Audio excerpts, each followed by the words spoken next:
আসসালামু আলাইকুম বন্ধুরা, সবাই কেমন আছেন? আজকে আমি মিষ্টি রেসিপি নিয়ে হাজির।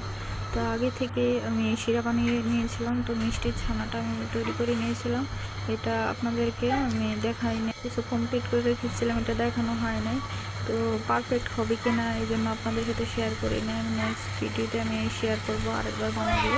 তো এখন আমি তেল গরম হয়ে গেছে, তেলের মধ্যে আমি মিষ্টিগুলো দিয়ে দেব।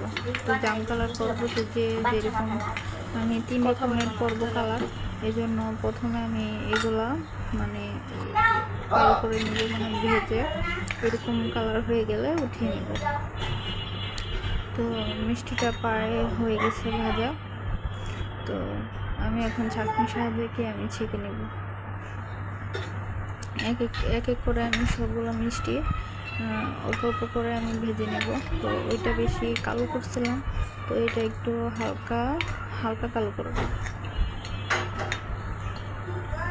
তো হালকা যে ভালো, এই যে কথা বলতে বলতে বলতে বলতে হয়ে গেল আমার মিষ্টি। তো কে কোথায় থেকে দেখছেন আমাকে লাইক কমেন্ট শেয়ার করে দেবেন।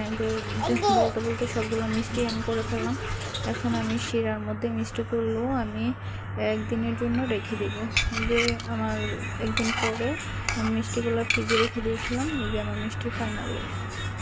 তো কেমন হয়েছে বলবেন, যে আপনাদের সামনে আমি মিষ্টিগুলো পরিবেশন করে আমি কেটে দেখাবো যে আসলে মিষ্টিটা কেমন হয়েছে।